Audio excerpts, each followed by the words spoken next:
को इज्जत मिली है। दूसरी बात, किसान ने इस देश के तमाम हुक्मरानों को एक बात सिखा दी है, क्योंकि ये सारे लोग किसान को अपने पांव की जूती समझते थे। ये जो अपने पांव की जूती समझते थे, उसको किसान ने पांव की जूती ने ऐसा झटका मारा है कि वो जमीन चाट रहा है इस टाइम नेता। और किसान की सदारत कर रहे मौलाना अरशद साहब। सुनेड़ा बॉर्डर पे पहले दिन से जुटे हुए मुफ्ती सलीम साहब, रशीद साहब, तौफीक साहब, हमारे भाई रमजान चौधरी जी, इस ऐतिहासिक किसान आंदोलन का नेतृत्व कर रहे 7 मेंबरों की कमेटी में से एक हमारे साथी डॉक्टर दर्शन पाल जी, जो पंजाब से आए हैं, पहली बार इस इलाके में आए हैं। इस इलाके के पुराने दोस्त और शाहजहांपुर खेड़ा बॉर्डर पे जो मोर्चा लगा हुआ है, उसके सच्चे सेनापति भाई अमराराम जी। उस मोर्चे पे डटे हुए हमारे तमाम साथी दीपक भाई, राजबाला जी, आनंद जी, मंजीत भाई, और जिसका नाम भूल गया हूं भाई माफ कर दीजिएगा, ये सबका काम है, सब लोग मिलके कर रहे हैं। और यहां मेवाती किसानों, भाइयों, बुजुर्गों और खास तौर पर मेरी बहनों, माताओं, बच्चियों, रमजान भाई ने सही कहा, जब किसी सभा में औरतें आती हैं तब और सिर्फ तभी मुझे यकीन होता है कि सचमुच वो समाज हमारे साथ खड़ा हो गया। क्योंकि औरत घर से हर बार बाहर नहीं निकलती, और हमारे यहां मेवात में तो बिल्कुल ही नहीं निकलती। औरत घर से बाहर तभी निकलती है जब पानी नाक के ऊपर पहुंच जाए, फिर कहती है कि अब तो मुझे भी बाहर निकलना पड़ेगा। और आज दर्शन पाल जी, जो इतनी महिलाएं हमारे बीच में आई हैं, औरतें आई हैं, इसका मतलब है कि मेवात का पूरा समाज कह रहा है कि अब पानी नाक से ऊपर आ गया है। अब किसान की लड़ाई मर्दों के साथ औरतें मिलकर लड़ेंगी। अब ये पूरा समाज इस लड़ाई को लड़ेगा, अब कोई पीछे नहीं रहेगा। ये ऐलान आज हो। आज बहुत बड़ा दिन है, राजा हसन खां मेवाती की शहादत का दिन है। उनकी शहादत को आज हम खास तौर पर क्यों याद करते हैं? हम राजा हसन खां मेवाती को उनकी बहादुरी के लिए याद कर सकते हैं। किस तरह से खानवा की लड़ाई में जब राणा सांगा घायल हो गए, गिर गए, तो कोई भी दूसरे लोग छोड़ के भाग जाते, लेकिन उस वक्त हसन खां मेवाती ने कहा, राणा सांगा गिर गए, कोई बात नहीं, उनको तीर लगा था, उन्होंने कमान खुद संभाली और 12,000 घुड़सवारों के साथ चल पड़े लड़ने के लिए। उनकी बहादुरी को, उनके शेर दिल को हम याद कर सकते हैं। हम उनकी कुर्बानी को याद कर सकते हैं, क्योंकि खानवा की लड़ाई से 1 साल पहले पानीपत की लड़ाई हुई थी, जहां फिर हसन खां मेवाती लड़े थे इब्राहिम लोधी साहब के साथ मिलकर बाबर के खिलाफ, और तब उनका बेटा पकड़ा गया था उस लड़ाई में। और बाबर ने हसन खां मेवाती को पैगाम भिजवाया, तुम्हारा बेटा मेरे पास है और तुम वैसे भी मुसलमान हो, तुम मेरे तरफ आ जाओ, बेटा तुम्हारा छोड़ देंगे, जो तुम चाहते हो दे देंगे। और हसन खां मेवाती ने एक ही पैगाम भिजवाया, बाबर तुमसे मुलाकात मैं जरूर करूंगा, लेकिन जंगे मैदान में करूंगा और कहीं। उनकी कुर्बानी को हम याद इस तरह से कर सकते हैं। लेकिन मैं हसन खां मेवाती को याद अगर करता हूं, और आज हम सब यहां बैठे हैं उन्हें याद करने के लिए, वो सबसे बड़ी बात यह है कि इस मिट्टी के लिए जो लगाव है, इस देश के लिए जो लगाव है।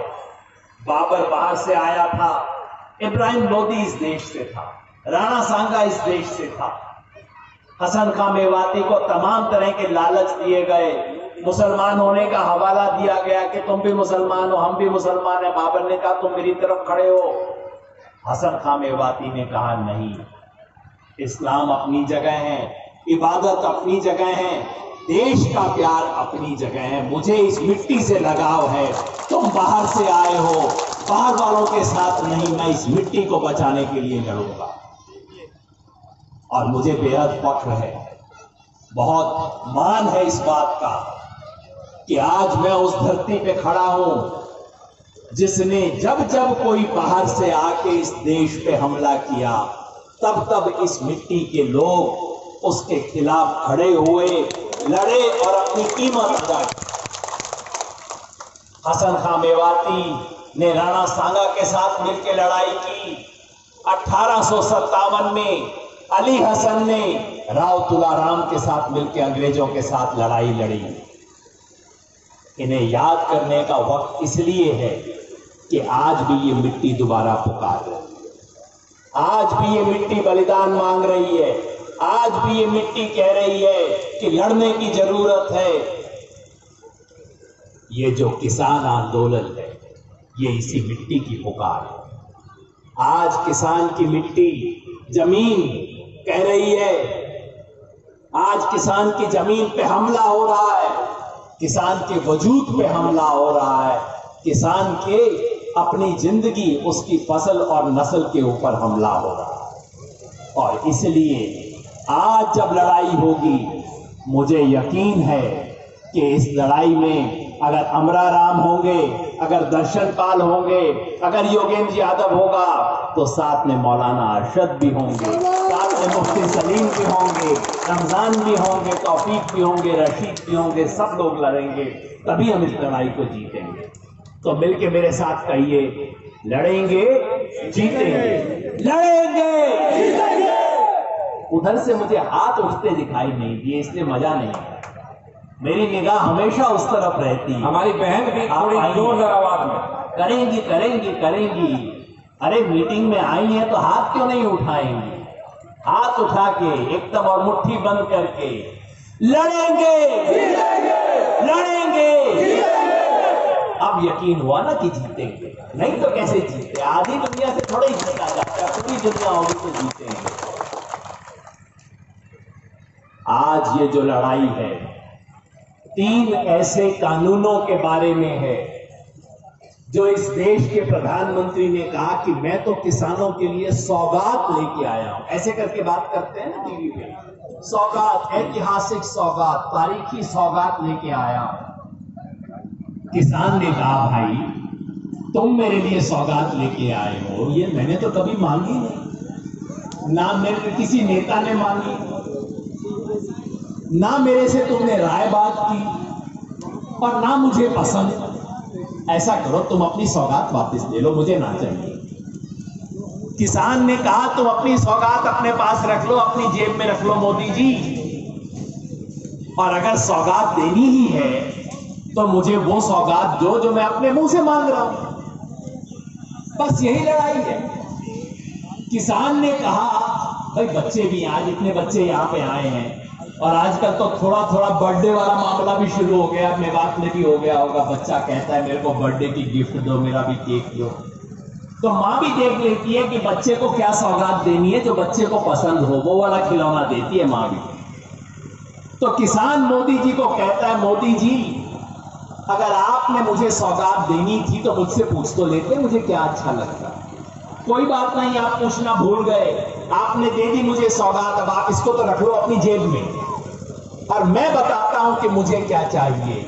किसान कहता है मुझे दाम नहीं चाहिए, मुझे दाम चाहिए, मुझे अपनी फसल का सही दाम चाहिए, वो आप दे दो मोदी। यहां किसान भाई बैठे हैं, मैं आपसे पूछता हूं, बाजरा की फसल बिकी पिछले साल? कितने में बेची? जरा एक दो साथी ऊंचा करके बोल दो जी। 1100 1200, 1250, 1100। ये तो उल्टी बोली लगा रहे हो आप, 1200 से 1100 के लिए आए। अरे ये सुनी नहीं दीजिए आपने, आपको सुनाई नहीं दी। 1100। ये दर्शन पाल जी, ये उस राज्य की कहानी है। बाजरा का आपको पता है सरकारी रेट क्या था? ये ना मेरा वो आवाज सिर्फ सामने से आ रही है पत्रकारों से। सरकार का रेट था 2150 रुपया।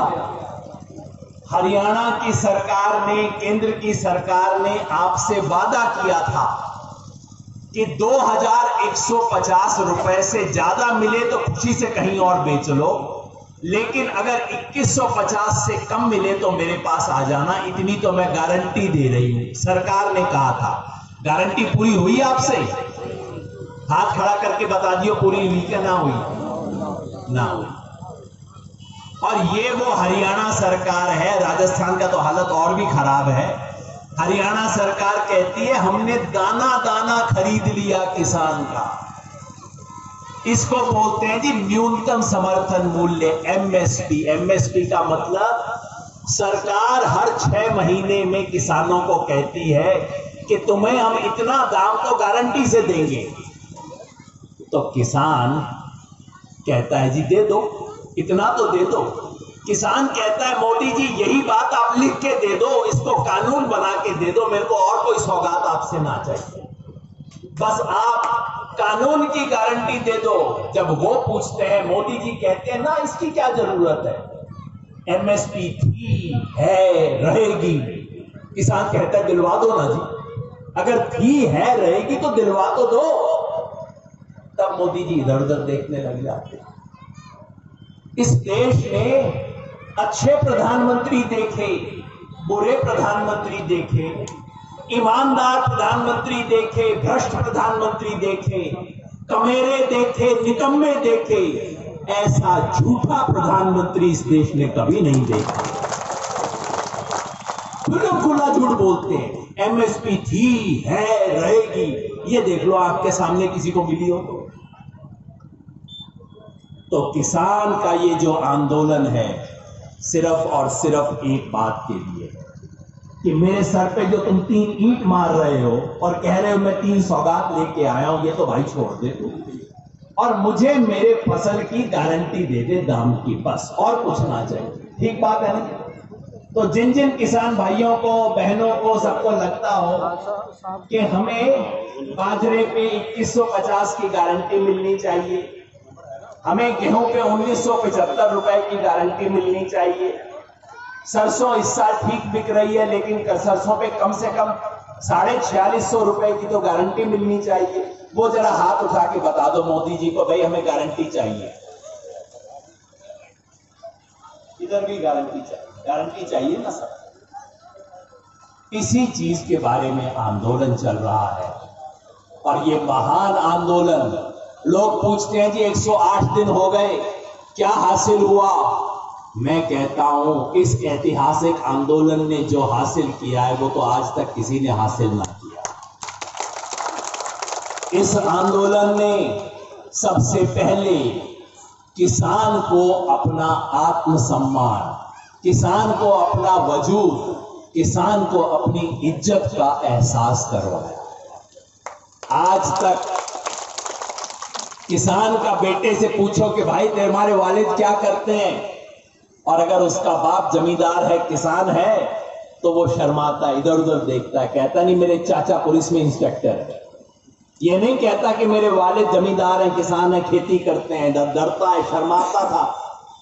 आज वो वाला बच्चा दिल्ली के अंदर झंडा पकड़ के चलता है, मैं किसान हूं, मैं किसान हूं, मैं किसान हूं।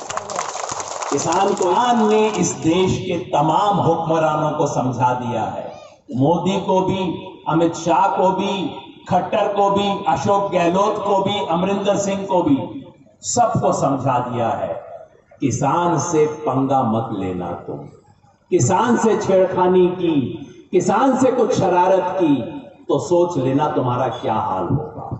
तो दूसरी इस आंदोलन की उपलब्धि है कि इसने किसान की ताकत का एहसास बाकी देश को करवाया।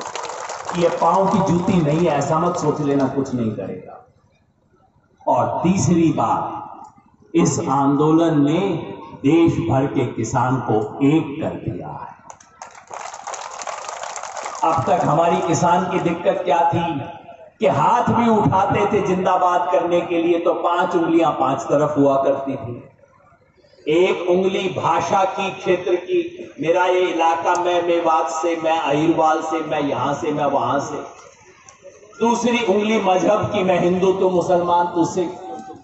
तीसरी उंगली जात बिरादरी की, ये अहीर और ये जाट और ये कुर्मी और ये सैनी और ये। चौथी उंगली गोत्रपाल की, ये भी चलता है जी हमारे यहां। तो कहीं गोत्र चलता है, आपके यहां पाल चलती है।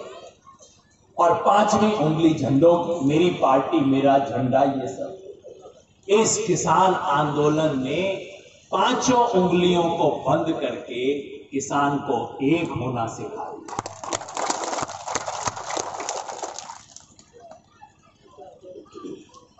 हरियाणा और पंजाब के किसान को लड़ाने की इतनी कोशिश 20 बरस से नेता लोग कर रहे हैं। इस आंदोलन में हरियाणा और पंजाब का किसान भाई भाई बहन बहन एक साथ खड़े हो। मुजफ्फरनगर में, उत्तर प्रदेश में हिंदू मुसलमान का इतना भयानक दंगा इन्होंने करवाया था चुनाव जीतने के लिए। हिंदू मुसलमान के बीच में दीवार खड़ी हो गई थी, एक दूसरे की दुकान से सामान नहीं खरीदते थे। इस किसान आंदोलन ने 10 दिन के अंदर उस दीवार को खत्म कर दिया। आप मुजफ्फरनगर जाके पूछ लेना, हुआ कि नहीं हुआ। हमारे राजस्थान में मीना गुज्जर में भी थोड़ा बहुत चढ़ाई करता था तकरा, और जब करौली में हम गए तो मीना और गुज्जर एक स्टेज के ऊपर बैठे। उन्होंने कहा हम किसान हैं, हम एक दूसरे से झगड़ा नहीं करते। और उसकी मिसाल हम यहां देख रहे हैं। मुझे बेहद खुशी है कि आज हम मेवात में खड़े हैं, मुसलमान की बात करने के लिए नहीं, किसान की बात करने के लिए, क्योंकि मेरे सामने जो बैठा है किसान। बीजेपी चाहती है